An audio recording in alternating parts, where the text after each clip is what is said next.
ओम परतत्वे सदा लीनो रामकृष्ण समाज्ञया यो धर्म स्थापन रतो वीरेशं तं नमाम्यहम्। श्री शारदा संघ विधाननगर केंद्र मदान्नताय आजके आमादेर এই পাঠচক্র আমরা আলোচনা করছি স্বামী বিবেকানন্দের পত্রাবলী। আমরা ব্যবহার করছি স্বামী বিবেকানন্দের বাণী ও রচনার ষষ্ঠ খণ্ড থেকে। আমরা যে চিঠিটি পড়ছি এটি মূলত ইংরেজিতে লেখা, বাংলায় তার অনুবাদ। 68 নম্বর চিঠি। এটি আলাসিঙ্গা পেরুমলকে লিখেছিলেন তিনি। Vrijji Meadows, Metcalfe, Massachusetts, 20 August 1893। এই ম্যাসাচুসেটস কথাটা মনে পড়লে আমাদের একটা খুব ভালো স্মৃতির কথা মনে পড়ে। আমাদের এখানে একজন ভক্ত আছেন। আমরা একটা বক্তৃতা দিয়েছিলাম, দিতে বলা হয়েছিল চিরন্তনী মা শারদা। সেখানে একটা ঘটনা আমি বলেছিলাম, সেটা পূজনীয় স্বামী সর্বদেবানন্দজি মহারাজের জীবনের একটা ঘটনা। তিনি তখন শিকড়া কুলিগ্রামে আছেন, খুব আর্থিক অবস্থা খারাপ, এবং একদিন এমন অবস্থা হয়েছে যে রান্না করার মতো জিনিসপত্র নেই। তিনি টিফিন খেতে যাচ্ছেন, কালো চার, সাদা মুড়ি, আর কিছু খাবার মতো নেই। এমন সময় পথে এক ভদ্রলোকের সঙ্গে দেখা হলো, মাথায় তার টুপি পরা, তিনি কিছু ডোনেশন দিতে চান। মহারাজ বললেন, ভাবলেন টাকি কোনো লোক হবে, তাই তারা তো 5-10 টাকা বেশি দেন না ডোনেশন। বললেন চলুন আগে একটু টিফিন করে নিন, তারপর ডোনেশন নেব। যখন অফিসে আসা হলো, ভদ্রলোক একটা ওই মেয়েরা যে উলেন স্কার্ফ পরে সেরকম স্কার্ফ একটা খুলে দিলেন, সিল্কের স্কার্ফ। তার ভেতরে অনেক টাকা মুড়ে মুড়ে মুড়ে মুড়ে মুড়ে মুড়ে রাখা। সেই টাকাগুলো দেখে সর্বদেবানন্দজির মনে হয়েছিল এটা বোধহয় কোনো রকম চুরি চামারির টাকা। তখন ভদ্রলোক বললেন যে তার মা হলেন স্বামী নির্বাণানন্দজি মহারাজের শিষ্য, এবং তিনি তার মাকে বলেছিলেন, নির্বাণানন্দজি বলেছিলেন যে এখানকার সাধুদের খুব আর্থিক কষ্ট আছে, খাওয়ার কষ্ট আছে, তুমি তাদের কিছু সাহায্য করো। রোজ সেই টাকা তিনি সংগ্রহ করতেন ভদ্রমহিলা, আর সেই হাতের মধ্যে করে, ওই টাকা চুরির টাকা তো, হাতের এরকম করে 3টে আঙুলের মধ্যে রাখা থাকতো সেই টাকাটা। তারপরে একটু বাড়ি খালি হলে তারপরে উনি সেই চুরির টাকাটা একটা সিল্কের স্কার্ফের মধ্যে রাখতেন, এবং তিনি মারা যাওয়ার আগে তার ছেলেকে দিয়ে গিয়েছিলেন। সেই টাকাটা তার ছেলেকে দিয়ে গিয়েছিলেন যাতে এটি আমাদের শিকরাকুলি গ্রামে পৌঁছন। তাতেও মহারাজের কিছুতেই আর এটা যাচ্ছে না, কমছে না, তার সন্দেহটা কমছে না। কারণ ভদ্রলোকের অ্যাড্রেসটা হচ্ছে কুমারটুলিতে। তিনি ভাবছেন এত ভোরবেলায় কুমারটুলি থেকে সে কি করে এলো, এসে পৌঁছলো। তারপরে দেখা গেল, বাইরে বেরোতে দেখা গেল ভদ্র একটা সাদা রঙের অ্যাম্বাসেডার গাড়ি করে এসেছে। এই ঘটনাটি প্রসঙ্গ বলতে গিয়ে পূজনীয় স্বামী সর্বদেবানন্দজি আমাদের বলেছিলেন যে আমরা এখন যে দেশে থাকি আমেরিকায়, সেখানে সর্বত্র ভোগের উপকরণ ছড়িয়ে আছে, এবং একমাত্র জগন্মাতা শ্রীমা শারদা দেবী যদি আমাদের রক্ষা না করেন, তাহলে সবভাবে আমাদের কষ্ট পাওয়ার কথা। তাই মায়ের ওপর নির্ভর করবে, মায়ের কাছে নির্ভর করবে। এই ঘটনাটি ম্যাসাচুসেটস এক ভদ্রলোক শোনেন তার ইউটিউবে, এবং সেইটি শুনে তিনি সর্বদেবানন্দজির সঙ্গে যোগাযোগ করেন। ঘটনাটার সত্যতা জানার পর তিনি আমাদের সাধারণ সম্পাদককে লিখেন যে ভারতবর্ষে এরকম অনেক সেন্টার আছে যেখানে আর্থিক কষ্ট আছে, এবং তিনি সেই আর্থিক কষ্ট অপনোদন করতে চান।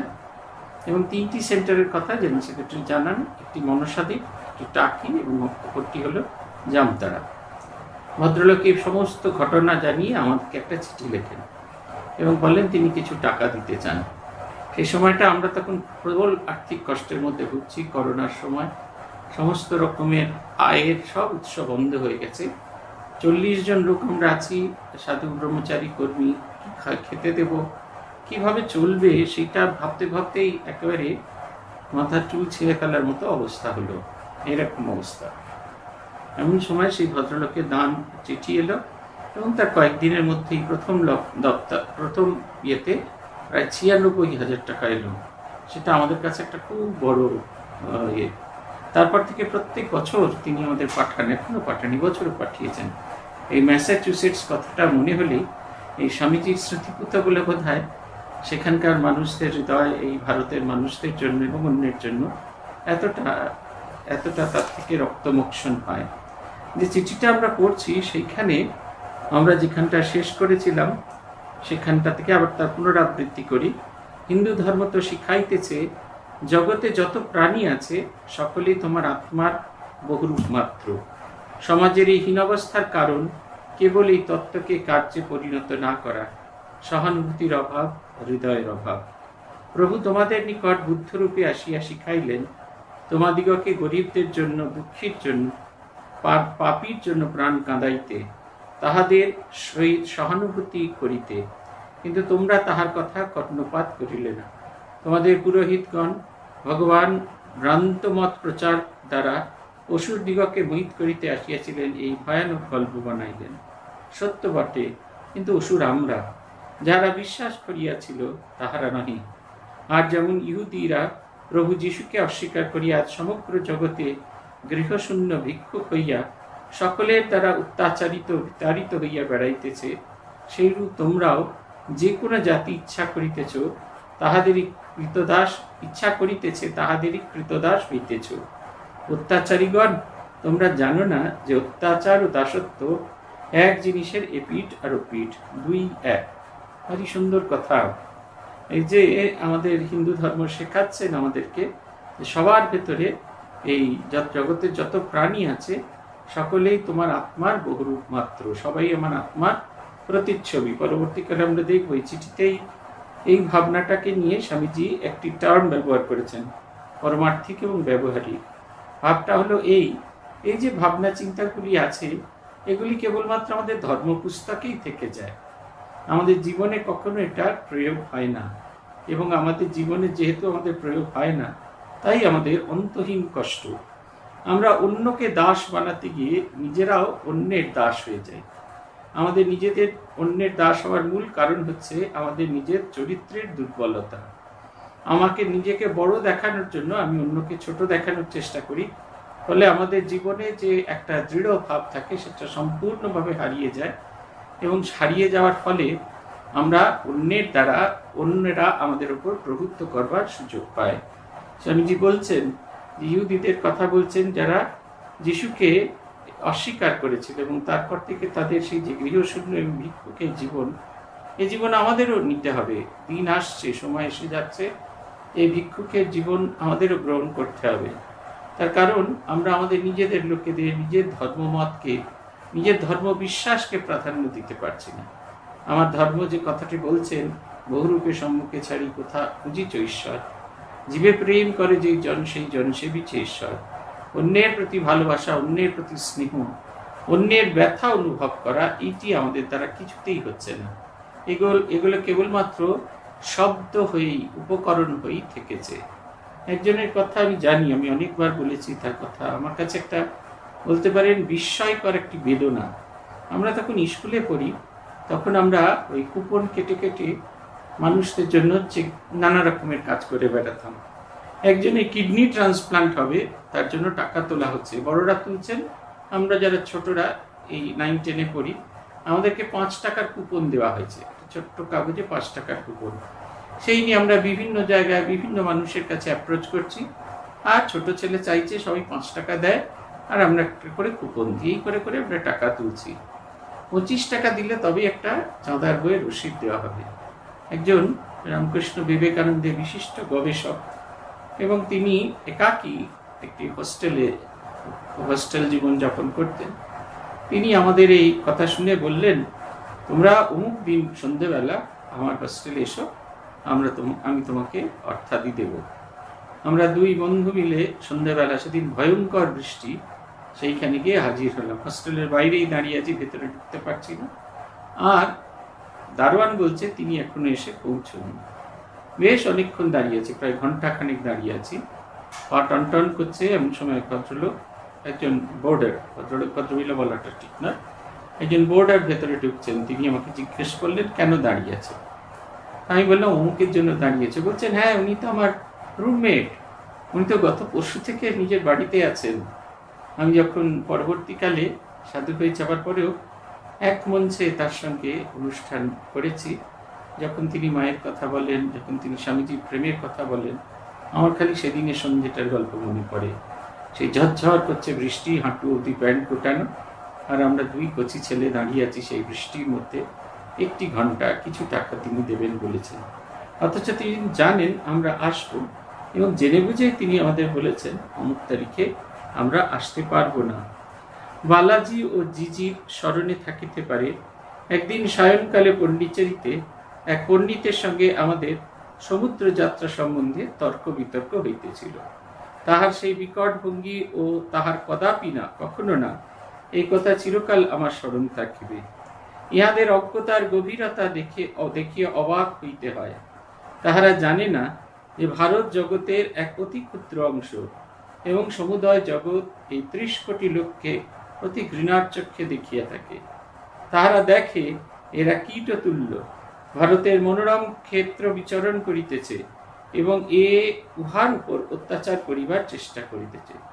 সমাজের এই অবস্থাকে দূর করিতে হইবে ধর্মকে বিনষ্ট করিয়া নহে, পরন্তু হিন্দু ধর্মের মহান উপদেশ সমূহ অনুসরণ করিয়া তাহার সহিত হিন্দু ধর্মের স্বাভাবিক পরিণতির স্বরূপ বৌদ্ধ ধর্মের অদ্ভুত হৃদয়বত্তা লইয়া লক্ষ লক্ষ নরনারী পবিত্রতার অগ্নিমন্ত্রে দীক্ষিত হইয়া ভগবানের দৃঢ় বিশ্বাসরূপ বর্মে সজ্জিত হইয়া দরিদ্র পতিত ও পদদলিতদের প্রতি সহানুভূতিজনিত সিংহ বিক্রম বুক বাঁধু আর মুক্তি সেবা, সামাজিক উন্নয়ন ও সাম্যের মঙ্গলময়ী বার্তা দ্বারে দ্বারে বহন করিয়া সমগ্র ভারতে ভ্রমণ করুক, এটি স্বামীজির আশা ছিল। স্বামীজি বলেছিলেন, ধর্মকে বিনষ্ট করে নয়, ধর্মের যে মূল সত্য সেগুলোকে ধারণ করে, এবং সেই সত্য যেটা উদার ভাবে প্রকাশিত হয়েছে, যেমন হিন্দু ধর্ম থেকে বৌদ্ধ ধর্মের জন্ম, হৃদয়বত্তার কথা যে ধর্ম বলে, সেই ধর্মের সার বস্তুটিকে নিয়ে এগিয়ে যেতে হবে এবং চেষ্টা করতে হবে যে এই দরিদ্র নিপীড়িত লক্ষ লক্ষ দরিদ্র নিপীড়িত মানুষের উন্নয়নের কথা ভাবতে হবে। আমাদের এই উত্তর কলকাতায় একটি ছোট্ট আশ্রম ছিল, পাথুরিয়াঘাটায় একটা বাড়ি, সেইখানে কলেজের ছেলেরা পড়াশোনা করত এবং সেই কলেজের ছেলেদের পড়া এত সিংহ বিক্রম ছিল যে কোনো সাধুই টিকত না। অবশেষে একজন সন্ন্যাসীকে সেখানে পাঠানো হলো। তার এমনি নাম কানাই, ভালো নাম স্বামী লোকেশ্বরানন্দ। তিনি গেলেন সেই পাথুরিয়াঘাটার ছোট্ট বাড়িটিতে। তার শোবার জায়গা ছিল না। অফিসে সারাদিন কাজ হয়ে গেলে, অফিস যখন শেষ হয়ে যেত, তখন আলমারির মাথা থেকে তার সেই বেডিংটা বেরোতো। তাতে একটা বিছানা থাকতো, একটা বালিশ থাকতো, একটা মশারি থাকতো, একটা চাদর থাকতো। সেইটা পেতে তিনি ওই অফিস ঘরের মেঝেতে রাত্রি কাটাতেন। আবার পরের দিন সকাল হলে সব গুছিয়ে সেগুলি আলমারির মাথায় পড়ে যেত। কিন্তু তার ভালোবাসা, তার স্নেহ, সেই কলেজ যাত্রী ভীষণ রকমের দর্পি সব ছেলেপুলেদের আস্তে আস্তে বশ করে আনা হলো। তখন তিনি তাদের বোঝালেন, শুধুরা নিজেরা লেখাপড়া শিখে বিদ্বান, বুদ্ধিমান, জ্ঞানবান হলে হবে না, আশেপাশের মানুষজনদের যদি উন্নয়ন না করতে পারি তাহলে হবে না। কারণ তিনি বুঝেছিলেন যে বহুদূর যাওয়ার আগে আমাদের আশেপাশের মানুষগুলোর প্রতি একটা ভালোবাসা তৈরি করতে হবে। এবং সেই কয়েকজন 7-8টি ছেলেকে নিয়ে তিনি কাছে একটি বস্তিতে গেলেন, সেটা ডোমেদের বস্তি, এবং সেইখান থেকেই শুরু হলো তাদের আর্থিক উন্নয়নের কথা। এই ছেলেরা পরবর্তীকালে প্রত্যেকে সাধু হয়েছিলেন। স্বামী প্রভানন্দজি, স্বামী অশোক্তানন্দজি, স্বামী উমানন্দজি, স্বামী মুক্ষানন্দজি, 4 হাত, আর অক্ষরানন্দজি, 5 জন। তার এই পঞ্চ পাণ্ডবের দল ছিল। প্রভানন্দজি বলেছিলেন, গিয়ে দেখলাম যে ডোমেরা যেহেতু লেখাপড়া জানে না, তাই সমস্ত মহাজনেরা তাদেরকে ভুলভাল জিনিসপত্র লিখিয়ে সই করিয়ে নিত। দুর্গাপুজোর আগে তারা সেই চালা টালা বানানোর জন্য টাকা দরকার হতো। সেই টাকা, যে পরিমাণ টাকা তারা নিত, যে পরিমাণ ইন্টারেস্টের কথা আগে থেকে বলা থাকতো, যেহেতু তারা লেখাপড়া জানে না, তার 3 গুণ ইন্টারেস্টের কথা লেখা থাকতো। তাই সারাটা বছর ধরে তারা টাকা তুলে যেত, সেই ব্যবসায়ীরা টাকা তুলে যেত, এবং ওইভাবে তারা করা শুরু করলেন। বললেন, আমরা 2টো জিনিস করলাম, একটা হচ্ছে স্বাস্থ্যকর জীবনযাপন কীরকম, আর লেখাপড়া শেখা, নাইট স্কুল। বলছেন, এরকম হয়েছে ইউনিভার্সিটি থেকে ফিরে রামবাগান বস্তির দিকে যাচ্ছি, এমন সময় সেই মানি লেন্ডার যারা আছেন, সুদখোর ব্যবসায়ীরা আছেন, তাদের লোকজন এসে ঘেরাও করেছে, মারধর করবার ভয় দেখিয়েছে, মেরে পাঠ করে দেবে এরকম কথাও বলেছে। তথাপি এরা একেবারে এগিয়ে গিয়েছে।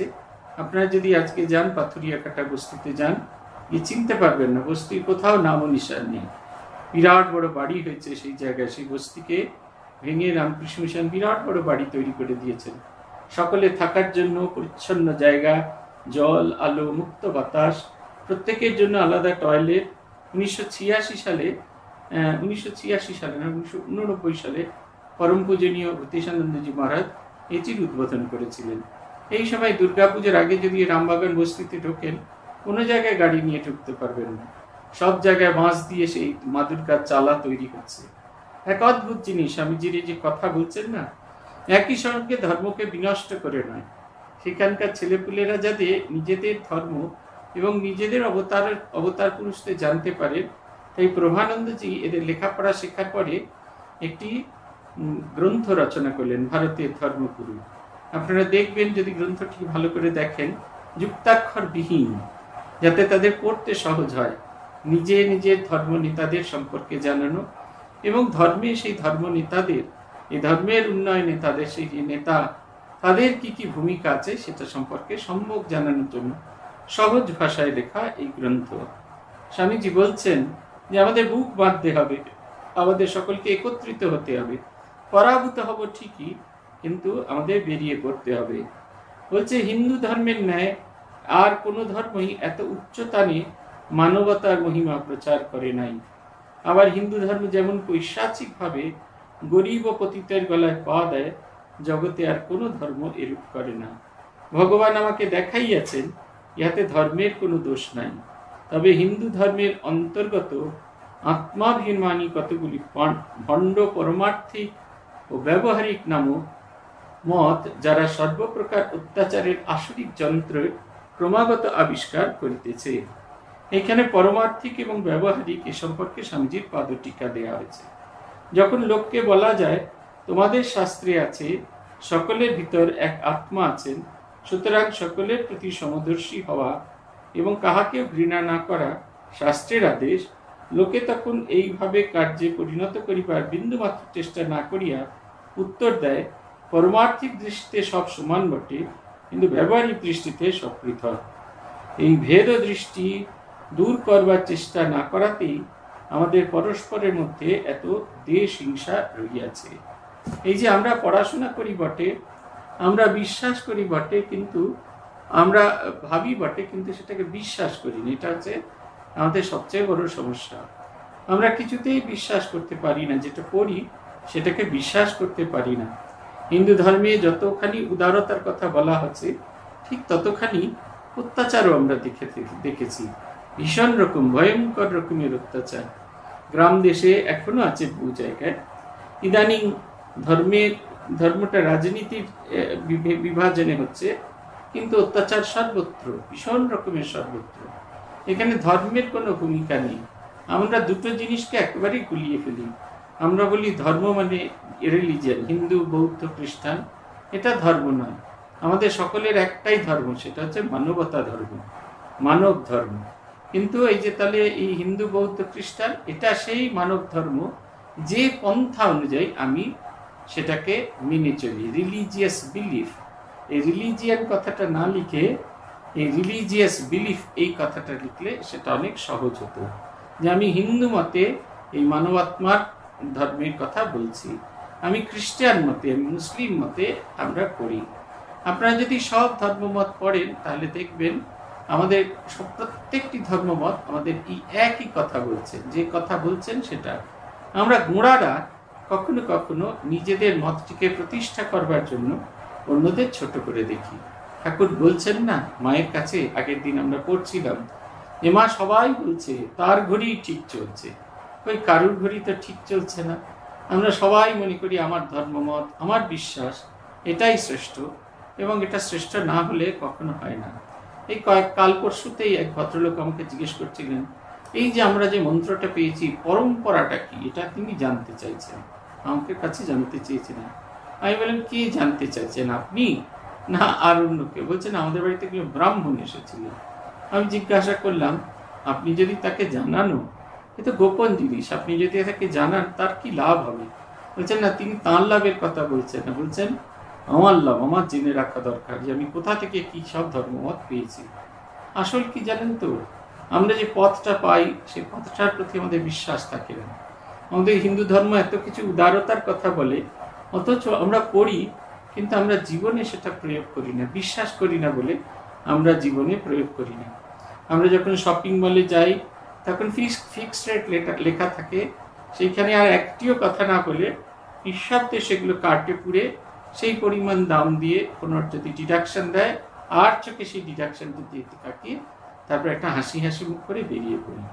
এই আমি যখন বাজারে যারা শাক টাক এই সমস্ত বিক্রি করেন দেখবেন, তারা কিন্তু কোনো লাভ নিয়ে আসেন না, সরাসরি গ্রাম থেকে এসেছেন এবং ওগুলো বিক্রি করে তারা ফেরত চলে যাবেন। আমরা একেবারে তাদের সঙ্গে একেবারে শেষ এক্সটেন্ট অবধি দরাদরি করতে থাকি, এটা কিন্তু করি না। আমরা গরিবের উপর অত্যাচার এটা করি। আমি তাই বলছি না যে গরিবের উপর অত্যাচার করব না বলে বা সঠিক দামে জিনিস নেব না, এই কথা বলছি না। সঠিক দামে জিনিস নিন, কিন্তু সেই ভাবটা যেন তার ভেতরে যেন পশুত্ব নয় এসে দাঁড়ায়। বলছে নিরাশ হইও না, এটা স্বামীজির একটা অদ্ভুত জিনিস, সব কথার ভেতরে একটা পজিটিভ অ্যাপ্রোচ। বলছে নিরাশ হইও না, স্মরণ রাখিও ভগবান গীতায় বলিতেছেন, কর্মে তোমার অধিকার ফলে না, কর্মণ্য বাধিকারস্তে মা ফলেষু কদাচিৎ। কোমর বাঁধো বৎস, প্রভু আমাকে এই কাজের জন্য ডাকিয়াছেন। সারা জীবন আমার নানা দুঃখ যন্ত্রণার মধ্যেই কাটিয়াছে। আমি প্রাণপ্রিয় আত্মীয়গণকে একরূপে অনাহারে মরতে দেখিয়াছি। লোকে আমাকে উপহাস অবজ্ঞা করিয়াছে, জুয়াচোর বদমাস বলিয়াছে। মাদ্রাজে এখনো অনেকে আমাকে ঐরূপ ভাবিয়া থাকে। আমি এই সমস্ত সহ্য করিয়াছি তাহাদেরই জন্য, যাহারা আমাকে উপহাস ও ঘৃণা করিয়াছে। বৎস, এই জগৎ দুঃখের আগার বটে, কিন্তু উহা মহাপুরুষগণের শিক্ষালয় স্বরূপ। এই দুঃখ হইতেই সহানুভূতি, সহিষ্ণুতা, সর্বোপরি অদম্য দৃঢ় ইচ্ছা শক্তির বিকাশ হয়, যে শক্তি বলে মানুষ সমস্ত জগৎ চূর্ণ বিচূর্ণ হইয়া গেলেও একটিও কম্পিত হয় না। যারা আমাকে ভণ্ড বিবেচনা করে তাহাদের জন্য আমার দুঃখ হয়।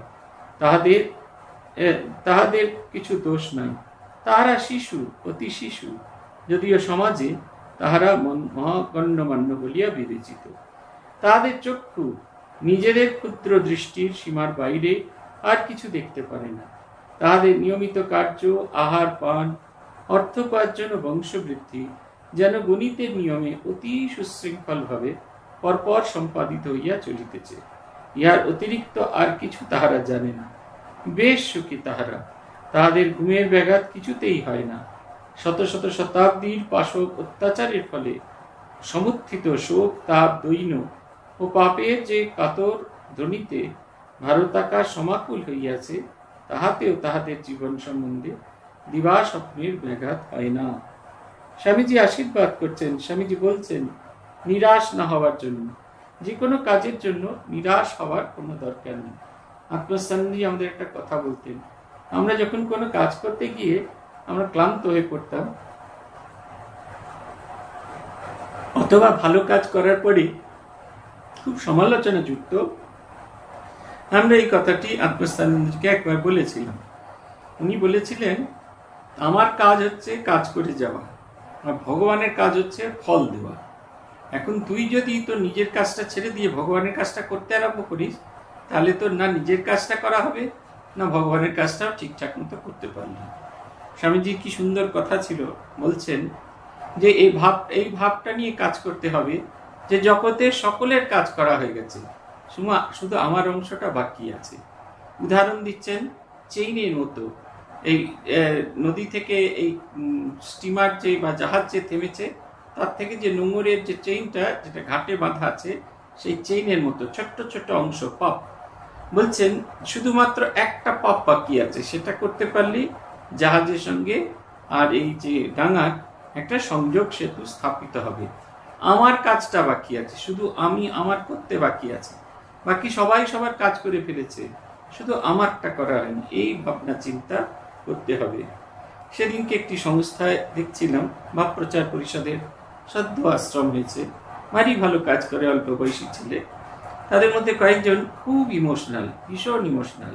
ফেসবুকে তারা লিখলেন যে আজ থেকে অমুক আশ্রমের সঙ্গে আমার সমস্ত সংস্রব উঠে গেল, আমরা নিঃশব্দে, ভদ্রলোকের ওখানে থাকুন, আমরা নিঃশব্দে স্বামী বিবেকানন্দকে নিয়ে আশ্রম থেকে বেরিয়ে গেলাম। আমাদের পরে এত খারাপ লেগেছিল, এই প্রত্যেকটি কথার ভেতরে তাদের ভেতরে আত্ম অহংকার ছড়িয়ে আছে। আপনারা দেখুন স্বামীজির কথা, স্বামীজি বলছেন না, লোকে আমাকে উপহাস অবজ্ঞা করিয়াছে, জুয়াচোর বদমাস বলিয়াছে, আমি এই সমস্ত সহ্য করিয়াছি তাহাদেরই জন্য, যাহারা আমাকে উপহাস ও ঘৃণা করিয়াছে। মানুষ তাকে অপমান করেছেন। মানুষ কেন, তার গুরু ভাইদের কম বিভেদ ছিল? তারা কেউ মেনে নিতে রাজি হননি শিবজ্ঞানে জীবসেবা। যোগানন্দজি খুব পরিষ্কার করে বলেছিলেন, এটা তোমার বিদেশি ভাব, তুমি কার্য করতে চাও। মাস্টারমশাই নরেন দত্তকে প্রাণের চেয়েও বেশি ভালোবাসতেন, কিন্তু এই শিবজ্ঞানে জীবসেবা এটি তিনি নরেন দত্তের জীবৎকালে কোনোদিন মেনে নেন। অনেক পরে 1912 সালে শ্রী শ্রী মা এই কাশী গিয়েছিলেন। শ্রী শ্রী মায়ের সঙ্গে সেই সফরে অন্যান্যদের সঙ্গে মাস্টারমশাই এবং মাস্টারমশাই স্ত্রী নিকুঞ্জ দেবীও ছিলেন। শ্রী শ্রী মাকে নিয়ে কাঁধে করে পালকিতে করে সেবকরা সেই সেবাশ্রমের ভেতর দিয়ে প্রত্যেকটি ওয়ার্ড ঘুরিয়ে ঘুরিয়ে দেখাতে লাগলেন। মা ঠাকুরুন বললেন, আমার মনে হলো যেন ঠাকুর সর্বত্র বিরাজ করছেন।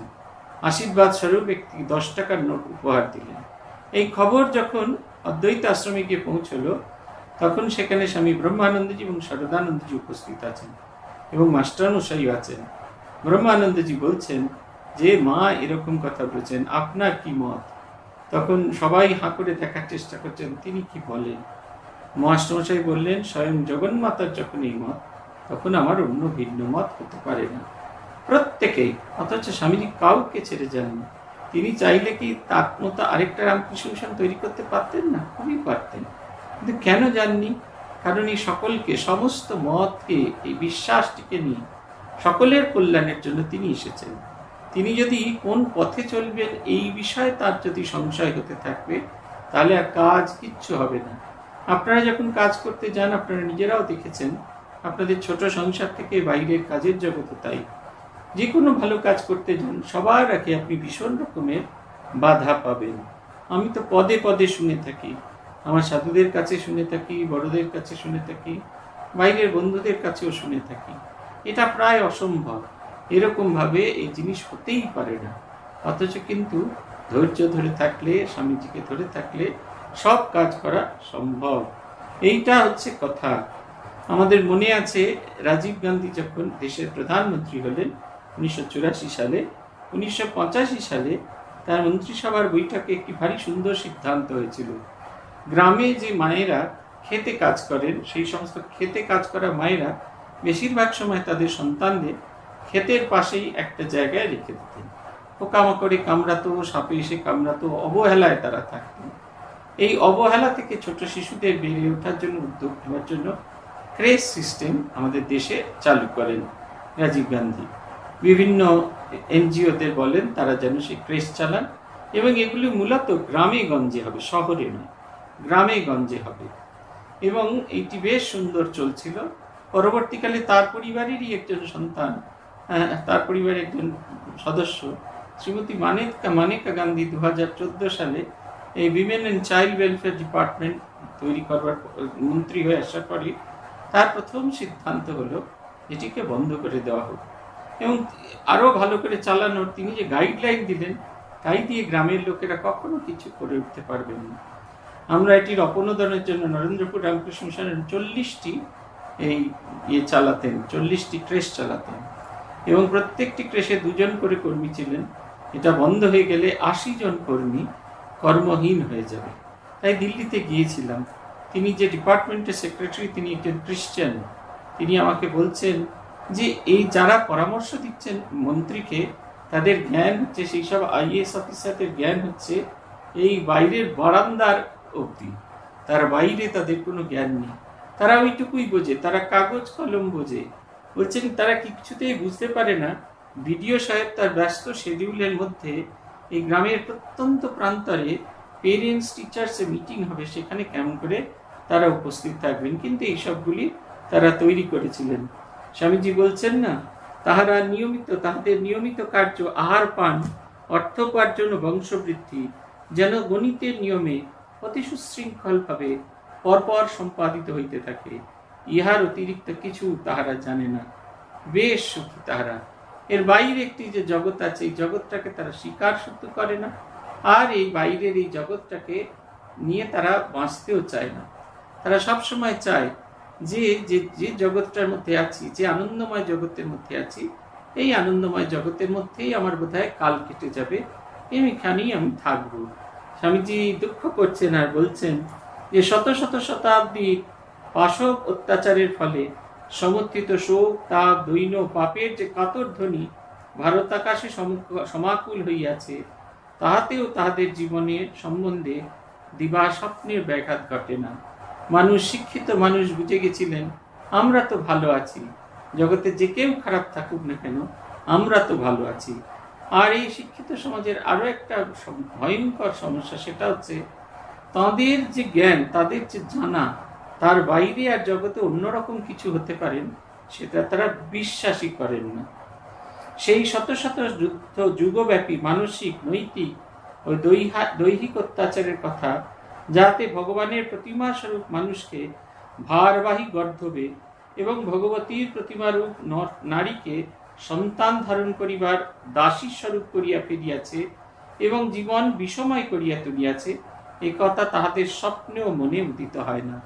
যে মানুষের ভেতরে ভগবান বিরাজ করছেন, সেই মানুষকেই দাসে রূপান্তরিত করা হয়েছে। আপনারা অনেকেই সত্যজিৎ রায়ের সদ্গতি দেখেছেন, মুন্সী প্রেমচন্দ্রের গল্প নিয়ে তৈরি ছিল সদ্গতি। সেই মানুষটির কথা, সেই নিচু জাতের মানুষটি ব্রাহ্মণকে তার বাড়িতে নিমন্ত্রণ করতে চাইছেন, কিছুতেই তিনি রাজি হচ্ছেন না, এবং রাজি হবেন যখন তিনি ওই তারই কাজগুলো করে দেবেন। অভুক্ত অবস্থায় সেই ক্ষেত মজুর সমস্ত দিন রোদ্দুরের মধ্যে কাজ করতে করতে মারা গেলেন। এইবার কি হবে, তার সৎকার কিরকম করা হবে? ব্রাহ্মণ সে তো আর তারকে স্পর্শ করতে পারবে না, তার পায়ে দূর থেকে দড়ি বেঁধে তাকে হিড় করে টানতে টানতে তাকে সদ্গতি প্রাপ্তির পথে নিয়ে যাচ্ছে।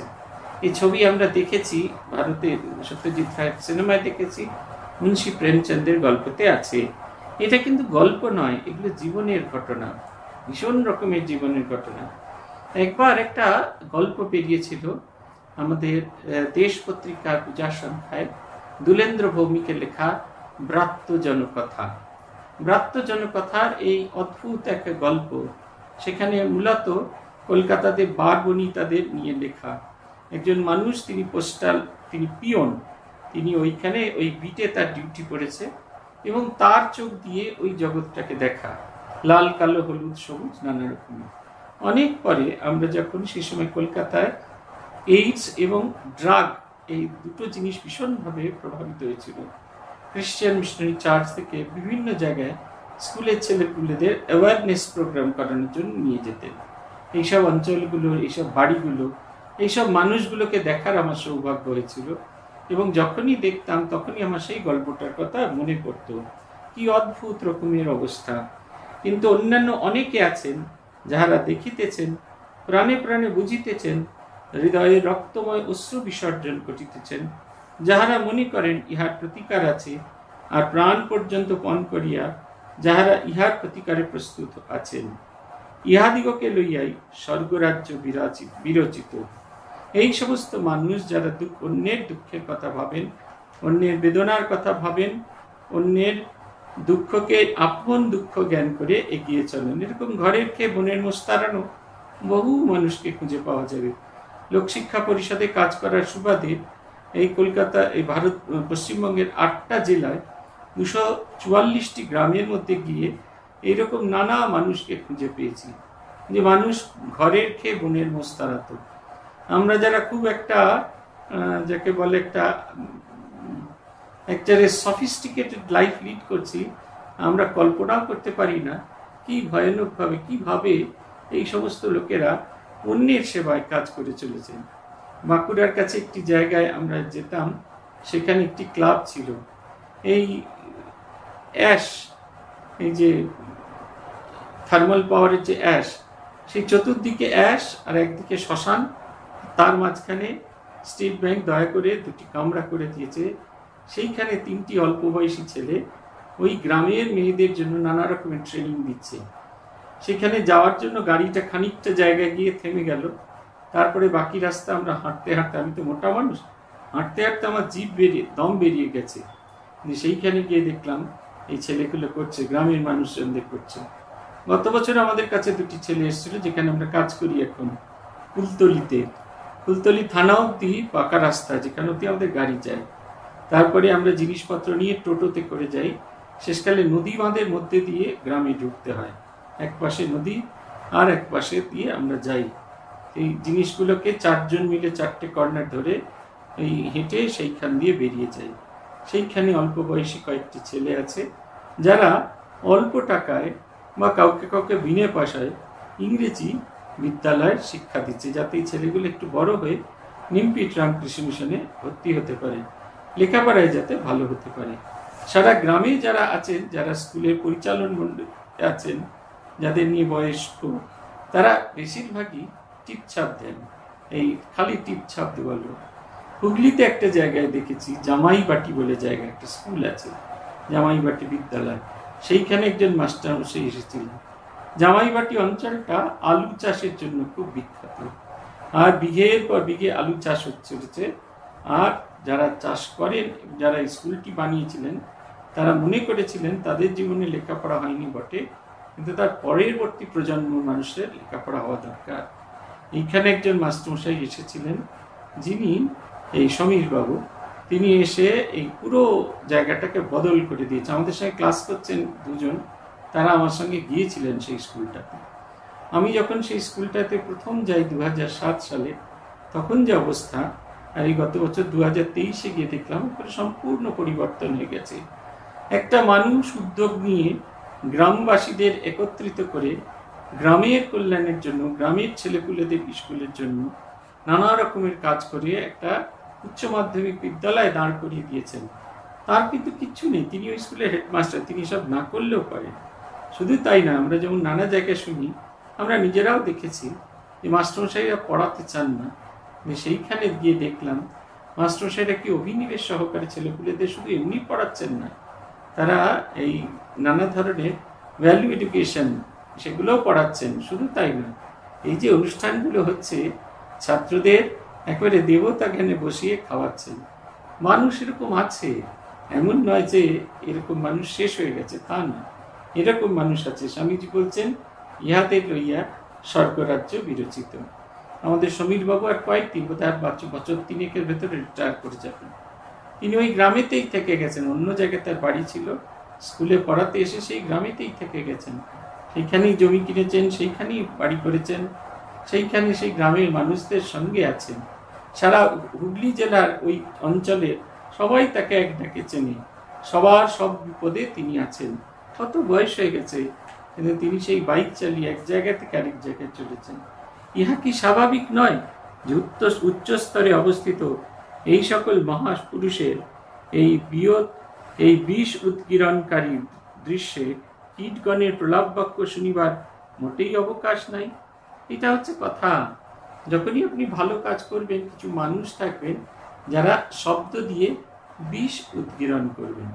এগুলো শোনা উচিত নয়, এগুলোকে উপেক্ষা করে এগিয়ে যাওয়াই ভালো। উপেক্ষা খুব ভালো জিনিস। আমি যখন এখানে আসি, আমাদের এখানে রিক্সাওয়ালা থেকে জাতীয় শিক্ষক অবধি, আমাদের একটা ছোট্ট জায়গা তো, তারা বলতেন এই সাধুটা ভালো, কিন্তু বড্ড ঘুরে বেড়ায়, আশ্রমে থাকতেই চায় না, পায়েতে সর্ষে লাগানো আছে, ঘুরে বেড়ায়। আমার প্রথম মন খারাপ হতো, তারপরে এখন আর মন খারাপ হয় না। কারণ এখন যেভাবে কাজটি হয়ে চলেছে, যে উন্নয়নের ধারা বয়ে চলেছে, অবশ্যই দিদির উন্নয়ন নয়, এর আপনাদের সকলের সাহায্যে যে উন্নয়ন হয়ে চলেছে, তাতে মানুষদের বলার মুখটি বন্ধ হয়ে গেছে। আমরা শেষ করব যেটা দিয়ে, সেখানে বলছেন, গণ্যমান্য উচ্চপদস্থ অথবা ধনীর উপর কোনো ভরসা রাখিও না, তাহাদের মধ্যে জীবনী শক্তি নাই, তাহারা এক প্রকার মৃতকল্প বললেই হয়। ভরসা তোমাদের উপর, পদমর্যাদাহীন দরিদ্র কিন্তু বিশ্বাসী তোমাদের উপর। ভগবানই বিশ্বাস রাখো, কোনো চালাকির প্রয়োজন নাই, চালাকির দ্বারা কিছুই হয় না। দুঃখীদের ব্যথা অনুভব করো, আর ভগবানের নিকট প্রার্থনা করো, সাহায্য আসিবেই আসিবে। আমি 12 বৎসর হৃদয়ে ভার লইয়া ও মাথায় চিন্তা লইয়া বেড়াইয়াছি। আমি তথাকথিত অনেক ধনী ও বড়লোকের দ্বারে দ্বারে ঘুরিয়াছি। তারা আমাকে কেবল জুয়াচোর ভাবিয়াছে। হৃদয়ের রক্তমোক্ষণ করিতে করিতে আমি অর্ধেক পৃথিবী অতিক্রম করিয়া এই বিদেশে সাহায্য প্রার্থী হইয়া উপস্থিত হইয়াছি। আর আমার স্বদেশের লোকেরাই যখন আমার জুয়াচোর ভাবে, তখন আমেরিকানরা এক অপরিচিত বিদেশি ভিক্ষুককে অর্থ ভিক্ষা করিতে দেখিলে কত কি বা না ভাবিবে। কিন্তু ভগবান অনন্ত শক্তিমান, আমি জানি তিনি আমাকে সাহায্য করবেন। আমি এই দেশে অনাহারে বাসিতে মরিতে পারি, কিন্তু হে মাদ্রাজবাসী যুবকগণ, আমি তো তোমাদের নিকট এই গরিব অজ্ঞ অত্যাচার পীড়িতদের জন্য এই সহানুভূতি, এই প্রাণপণ চেষ্টা দায় স্বরূপ অর্পণ করিতেছি। যাও এই মুহূর্তে সেই পার্থসারথী মন্দিরে, যিনি গোকুলের দীনদরিদ্র গোপগণের সখা ছিলেন, যিনি গুহক চণ্ডালকে আলিঙ্গন করিতে সংকুচিত হন নাই, যিনি তাহার বুদ্ধ অবতারে রাজপুরুষগণের আমন্ত্রণ অগ্রাহ্য করিয়া এক বেশ্যার নিমন্ত্রণ গ্রহণ করিয়া তাহাকে উদ্ধার করিয়াছিলেন, যাও তাহার নিকট সাষ্টাঙ্গে পড়িয়া যাও এবং তাহার নিকট এক মহাবলি প্রদান করো। বলি, জীবন বলি তাহাদের জন্য, যাহাদের জন্য তিনি যুগে যুগে অবতীর্ণ হইয়া থাকেন, যাহাদের তিনি সর্বাপেক্ষা ভালোবাসেন, সেই দীন দরিদ্র পতিত উৎপীড়িতদের জন্য। তোমরা সারা জীবন এই 30 কোটি ভারতবাসীর উদ্ধারের জন্য ব্রত গ্রহণ করো, ও যাহারা দিন দিন ডুবিতেছে। এ একদিনের কাজ নয়, পথ ভীষণ কণ্টকপূর্ণ, কিন্তু পার্থ সারথী আমাদের সারথী হইতেও প্রস্তুত, তাহা আমরা জানি। তাহার নামে তাহার প্রতি অনন্ত বিশ্বাস রাখিয়া ভারতে শত শত যুগ সঞ্চিত পর্বত প্রমাণ অনন্ত দুঃখ রাশিতে অগ্নিসংযোগ করিয়া দাও, উহা ভস্য সাদ হইবেই হইবে। অখণ্ডানন্দজি তখন সদ্য সারগাছি বিদ্যালয়টি খুলিয়াছেন। বহু অনাথ ছাত্র কোথা থেকে এই অর্থের জোগাড় আসবে তিনি ভাবছেন। সেই কারণে তিনি ভিক্ষা করছেন প্রমোদা দাস মিত্রের কাছে। প্রমোদা দাস মিত্র তাকে বেদান্তের কড়া কড়া বাণী লিখে বললেন, এটি সন্ন্যাসীর কাজ নয়। সন্ন্যাসী মায়া মমত্বহীন হয়ে সমস্ত বন্ধন শূন্য হয়ে ঈশ্বর চিন্তায় মগ্ন হবেন। তাই তিনি তো সাহায্য করলেন না, উপরন্তু অখণ্ডানন্দজিকে একটা লম্বা চিঠি লিখলেন। অখণ্ডানন্দজির যে চিঠি উত্তর গেছিল সেটি অত্যন্ত গুরুত্বপূর্ণ। সেখানে তিনি বলছেন যে আমরা সন্ন্যাসীরা আমাদের সাধন, আপনি ঠিকই বলেছেন, ঈশ্বর চিন্তাই আমাদের একমাত্র উদ্দেশ্য। কিন্তু আমাদের দেশের বড় বড় জমিদার ও রাজাগণ যদি হৃদয়ে লোহার বর্ম করিয়া না রাখিতেন, তাহলে আমাদের সাধনের আসন থেকে কেউ তুলতে পারত না। এই দীন দরিদ্র মুমুক্ষ মানুষদের হাহাকার যদি তাদের কানে না পৌঁছত, তারা যদি পৌঁছানোর পর উপেক্ষা দৃষ্টিতে থাকতেন, তাহলে সন্ন্যাসীকে এই কাজে অবতীর্ণ হতে হতো না। আমার দেবতা কোনো মন্দিরে বা আকাশে নেই, আমার দেবতাই প্রতি মানুষের ভেতরে আছে। এবং তিনি বলছেন, আইরে আমি তোর সেবা নেবার জন্য অপেক্ষা করিয়াছি এই দীন দরিদ্র পতিতের মাঝখানে। এইটা অখণ্ডানন্দজির এই কথা। স্বামীজি বলছেন, ভরসা তোমাদের উপর। কি করলে আমরা সেবা করতে পারি? দুটি দিক, দুঃখীদের ব্যথা অনুভব করো, আর দুই হচ্ছে তা ভগবানের নিকট সাহায্য প্রার্থনা করো।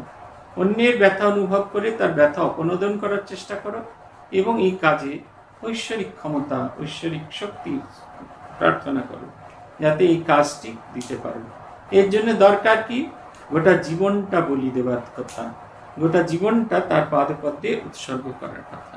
তিনি বলছেন মিরাকলের মতো হবে না, একদিনে হবে না, কারণ পথ কণ্টকপূর্ণ। কিন্তু যদি যাত্রা শুরু হয়ে যায়, যেখানে ভগবান আমাদের সারথী হওয়ার জন্য প্রস্তুত আছেন, সেইখানে সেই যাত্রা যদি আমাদের শুরু হয়, সাফল্য আসবেই আসবে।